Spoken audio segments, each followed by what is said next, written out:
Hump day, how are we feeling? Going really good. You know, off the back of the show yesterday, Bowie, we got a call in from Shane Flanagan.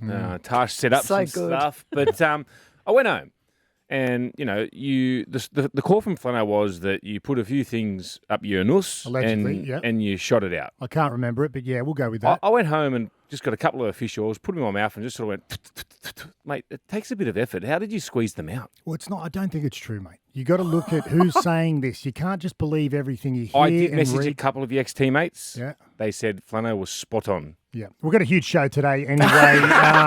You moved on very quickly. Well, you know what? I come home and it's school holidays, which is great when you're trying to sleep in the day because you're doing breakfast radio.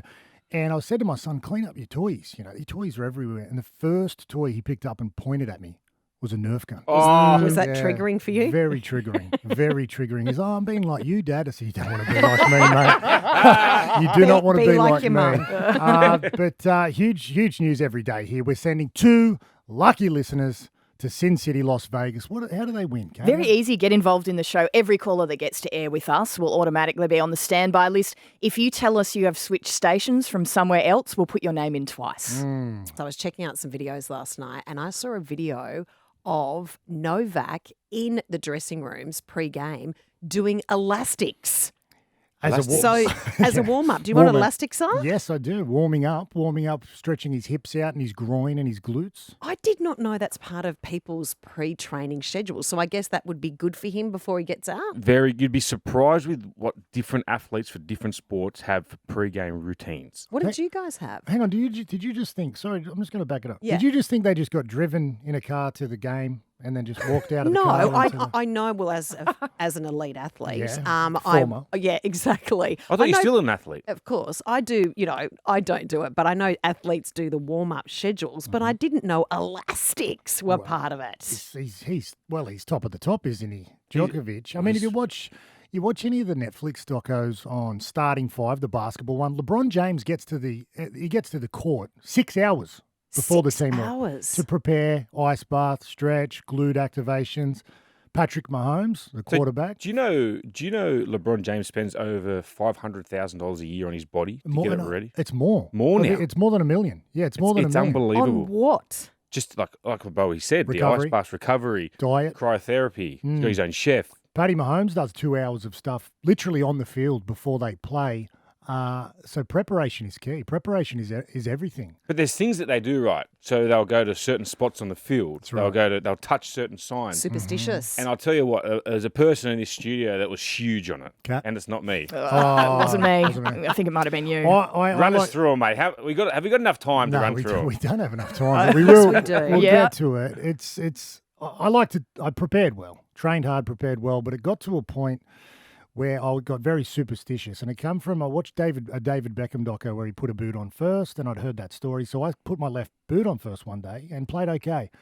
Then it led to putting my left boot on, wearing a certain pair of undies, touching a sign running out, rubbing my head as I come through the tunnel, going clockwise around the corner post, which was all under control until it wasn't. You'd give yourself anxiety if you didn't do it. Mate, it got to about 15 things. It turned into a complete OCD situation. And then you were exhausted and couldn't play the game.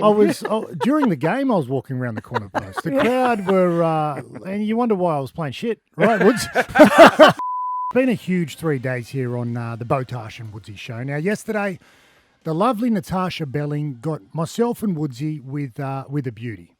She ambushed us. Did she what? Dragons coach Shane Flanagan called in, and if you missed it, it's on the podcast. He had this to say. Beau, the vitamin tablets that the players take, they're about 10 centimetres long. Yeah. He stuck numerous ones up his rectum and spat them out, shot them like a gun, one after another after another. Oh, like a Nerf gun. Like a Nerf gun, which I'm dealing with on all levels. He has to go home to his son now and talk about my family, my career at Channel 10. Everyone's questioning me. Could lose everything. Tarsh. I'm just going to say here, tread very carefully, Beau. Very carefully. It's a little bit too late because I've been doing some research of my own. So have you, Woodsy. We have. Right.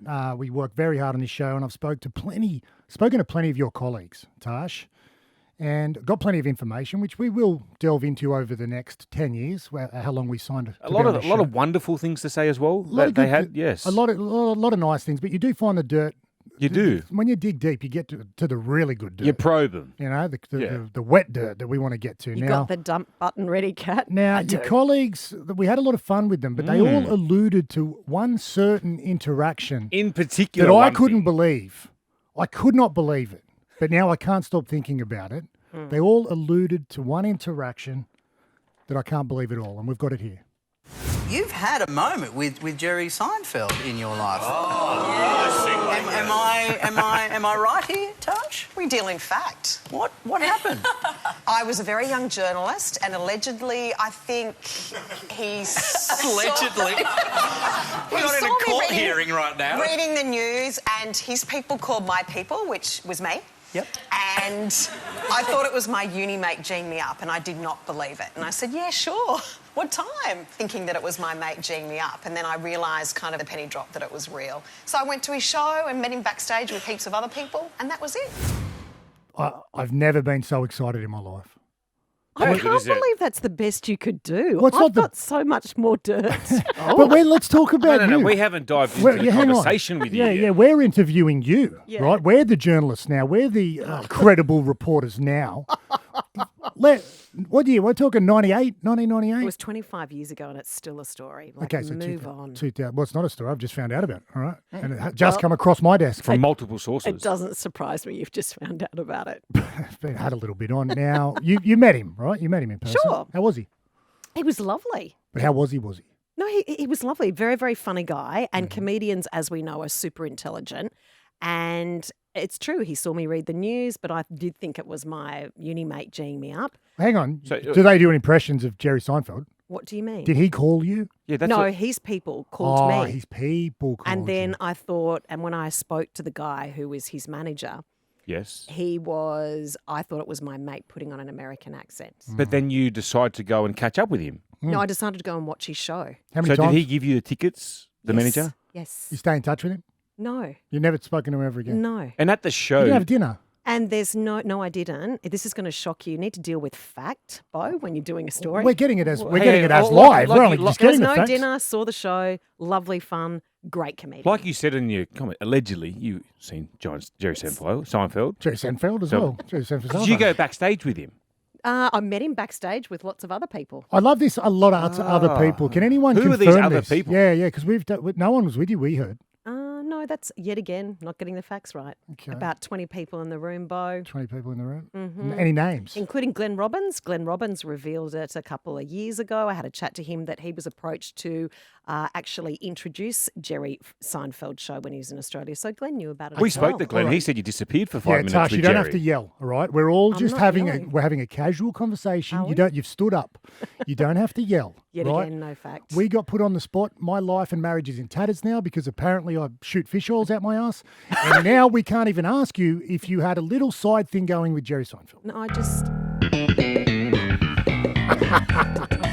I just answered the question. Great side guy. One isn't thing he? Tash does say, when she interviews people and she knows that they're sort of stressing and struggling a little bit, they lose eye contact. Yeah. And I haven't had much eye contact from No, Tash. she's looking at the floor. I'm Or the, looking at you now. Only because I just said that. Are you crying? Are you crying, Tash? I'm not. Okay. stop Good to yelling. see we love bullying. Oh, a little bit of banter. Parramatta superstar 5'8", Dylan Brown. What's he going to do? He's got a contract clause in his contract where by round 10, he has to sort of tell the club if he's going to take the trigger in his option to go around again, which he's got that contract for, I think it's another 8 more years, $900,000 a season. But every 2 years of the contract, he has a trigger where he can go and put himself on the open market. But he has to tell the clubs by round 10 on what he's going to do. So at the moment, his manager, Chris Orr, I think it was last week, I think it was a Tuesday on last week, he come out, he sent 16 emails to 16 clubs, just sort of gauging interest, letting them know that Dylan Brown is a franchise player, he's a superstar of the game, he's just trying to get interest on what other clubs would like of him.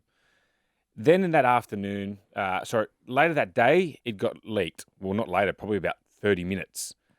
Then that afternoon, Chris Orr's come out and sent another email to the clubs and how disrespected he thought of that being released straight away to the media. He wanted to keep it in-house, but we all know it's rugby league. Things get out. People speak to everyone. For me, personally, I think he's sort of thrown Dylan Brown under just throwing him out there. There's no need for this. For gauging interest. Yeah, for gauging interest. Where if you're a franchise player or a marquee player is what we call it, Yeah. you're going to have clubs coming to you and gauging interest. Where's Dylan Brown? They know. We all know that he's got the clause in the contract for round 10. But but round 10's the key here. Time's his enemy, right? Yep. So what's that, 12 weeks? 14 weeks away. He's got to make a decision. Yes. He's just serving his player as best as he can, is he not, Chris Orr? So considering there's that clause in his contract, that means that if he does get a better offer or wants to move, he can move, correct? He can, yes. That's right. Okay, so if the club wasn't happy with that, why would they sign that contract then? Exactly, and this is the issue with Parramatta, and poor Jason Rolls has inherited all this. Yep. The Mitch Moses one, Mitch Moses, if he come on the market now, would be the hottest prospect in the game. And he's going to be on the market next year. And what, he's under 30, Woods, and he's a halfback? I think he's 29. He's got 29. clauses. I mean, he's got clauses. They have different management. I think Moses. He's with Moses, and Chris Orr is Dylan Brown. Yeah, I mean, from a player's point of view, it's the best deal you can get. Right. Right? My concern is fans are loyal. Parramatta have been through a hell of a time. That's what I'm saying to you, Right, bro. and if your own fans turn against you, when it happens, Woods, you change, more clubs than Slim Yep, Dusty. they do. We all go through ups and downs as a rugby league player. Dylan Brown is a seasoned vet, even though he's only young, and one of the best prospects in the game. But you don't want your own fans turning against you early in a game, early in a season when you have pressure on you as it is. And the other thing I find very interesting in this is he's also reached out to the Wallabies, and he's a Kiwi. But he's basically said, look, we don't have too much interest, but what do you guys think? So is he underselling his guy, like just trying to get out there and just... No. Where are the Roosters here, Woods? They are in the market for him. Okay. So it's Dolphins, Warriors and Roosters. They're the big ones. Yeah. Can I just put it out there, though? The best deals are done behind closed doors, right? And that's why I get That's worried what with the Roosters. I honestly believe. And that can happen. Deals can be done behind closed doors and not end up on the front page of the paper. Correct. I just think long term, like even last season, the majority of the season was, taken up by talking about who was moving where rather than actually the game. Although I just want to throw this out there. I saw you did your deal to work here at Cafe Sydney. Sorry? Didn't you do yours at Cafe Sydney when everyone... No, Wait, Bo, that's how was you for work Chil- with long lunches. That's I my don't, long I don't lunch. have time Sorry, for that was that was her news one, wasn't it? Not here. That was a Channel 7 one, the one, Yes. the job she's focused on, yes. Yes. It's Beau, Tarsh and Woodsy. I'm a celebrity is a good trigger for me. Great Watching trigger. it last night, Woodsy, you said they still got their contraband, the celebrities they took in the jungle? Yeah, so they're doing these funny things, and when they were putting things in their mouth, they're really covering it up so you couldn't see what it was. And one thing I wanted to know when I spoke to you off air was, how many people do bring the contraband in, and how do you get, is there do you have to go past a certain customs thing when you're going into the jungle? How do you get it in there? Well, I think in Africa it's much harder, but I did my pre-recorded season in middle of 2021, and myself and Beau, the chef, Oh, yes. brought in contraband. Now, I'm just going through my contraband I bought in. Protein bars I had. I had those little milk, the little milk sachets you get, the little milk sachets like you in a get hotel hotels. room? Yep. Yes, had half a dozen of them. So contraband, just to explain, is the things that you're allowed to bring in for comfort in the jungle. Is that No, right? contraband is things you're not allowed to take anything into the jungle. It's like the jail system. If they find something on you, it's contraband. So it's all illegal. Okay, so you were bringing this in on the cheeky. On the cheeky, yes. 'Cause it was 3 weeks And- in the and- jungle. like- right? Okay. Tarsh wouldn't do any of that. Oh, we'll talk about that later, mate. I had the protein bars. I had the milk sachets. Yep. I had 2 kilograms of ground coffee in my pockets for my cargo shorts, both of them full. And I had a chicken salt. Now, on the way into the jungle, we had Chicken a salt? long trek. Yeah, well, the chicken salt. We had a long trek. Ended up getting in a kayak, myself and Cal Wilson, who was a great friend of mine. God rest her soul. We were in the kayak and going down the river. Now, she noticed in my pockets all the coffee, and she's like, well, what's going on with your pockets? I said, don't worry about it. I've got you, Cal. Just wait till we get in there. And about 10 minutes away from the jungle, we've come up the river. It felt like the River Nile. She's going, Beau, and she's poking me in the back with her oar. And I turn around, and the chicken salt is just floating down the river.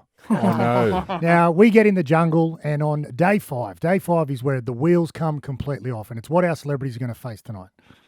They take your contraband away from you. Now, when I was in there the first few days, I was the Pied Piper. I'd have my little coffee crew. I'd go down to the back where I thought there was no cameras. Meanwhile, there's 700 cameras in there. They see everything. And I've got a Congo line of people coming in and out, just giving them coffee, a little bit of milk. I was the man. until I wasn't. But it got to 3 weeks in, and you're thinking about the things you missed. Now, you are eating rice and beans all day, every day. Yes. Sometimes you eat a little bit of meat, a little bit of vegetables, but there is no flavour. Withdrawing off sugar hurts you. Coffee withdrawals is hard. But if I could have any contraband in there, and I'm talking anything, it was salt or chicken salt. Just a little bit of flavour for the rice. Just a You need little something. bit of flavour. The chicken salt is what I was dreaming of. The entire time there is no flavour, no sauces, no sugar. Oof. And you find your senses, you could smell an intruder from 400 metres away. Your senses are that strong because you've detoxed off everything and anything in your body. But it's the salt that you miss the most. And so you were cheating, effectively. Oh, but that's what you take out of this. Unbelievable. You know what I took out of it? When you were hiding in those places, do the cameras get you when you shower? Yes. Yeah, of course. They see everything. Do they shower nude? Well, Sorry, that's your takeaway again? Yeah. Well, I showered nude, but I didn't watch everyone shower. I'm not a creep. You've got to have a peep. I had a couple. Well, I watched Yeah. Nathan Buckley shower quite a bit. Any good? But I was looking for my chicken salt. Any good? Yeah, he's great. Did you get the salt mixed up with something else? Oh, Salt my and pepper God. shakes. Can I just recap? You cheated. You I did a didn't. pre-recorded series, and you didn't even go to South Africa. Yeah, you're the man. Oh, whoa! Well